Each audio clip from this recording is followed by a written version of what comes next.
பிராமணருடைய ஓட்டு எத்தனை பெர்சன்டேஜ் இருக்குன்னு நீங்க நினைக்கிறீங்க? தமிழ்நாட்டுல 3% பிராமணர்கள் இருக்காங்க. 3 இருக்கா? 3% நாங்க சொல்லலைங்க. எல்லா கட்சியிலும் சொல்றோம். 5% இருக்காங்க. ஆனா இத 3ன்னு சொல்லிட்டு குறுக்குறாங்க. அப்படி 3% இருந்தால் 7 எம்எல்ஏ கண்டிப்பாக குடுத்தே ஆக வேண்டும்.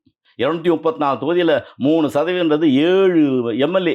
அந்த 7 எம்எல்ஏ குடுத்தாகணும். எல்லா கட்சியிலும் குடுத்தாகணும். திமுகலும் குடுக்கணும், அதிமுக குடுக்கணும், பிஜேபி குடுக்கணும், ஏன் கம்யூனிஸ்ட் கூட குடுக்கணும். சரி, ஏன் குடுக்கலன்னு யோசிச்சீங்களா நீங்க கொஞ்சம்? ஏன் குடுக்கலன்னா, இதான் இத ஒரு பிராமண வெறுப்பு இந்த தமிழ்நாட்டுல கும்மிடி பூண்டிய தாண்டி இந்த வெறுப்பு அரசியலே கிடையாது. தமிழகத்துல மட்டும் இந்த வெறுப்பு அரசியல், பிராமண வெறுப்பு அரசியல் இருக்கிறதுனால, இவங்க பிராமணன் கொடுக்கக்கூடாதுன்னு வெறுப்பு அரசியல விதைக்கிறாங்க. நீங்க வெறுப்பு அரசியல் சொல்றீங்களே, பிராமணர்களுக்குள்ள முதல்ல ஒற்றுமை இருக்கா?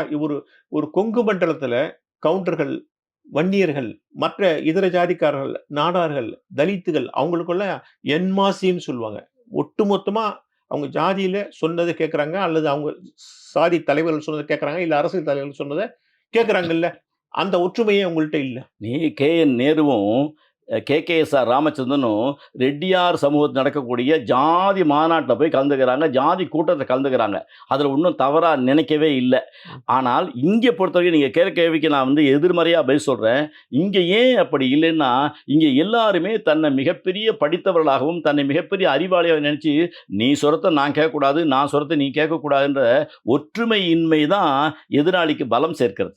வெறுப்ப விட உங்கள்ட்ட ஒற்றுமை இல்லைங்கிறேன். ஒற்றுமைன்னு சொல்ல முடியாது.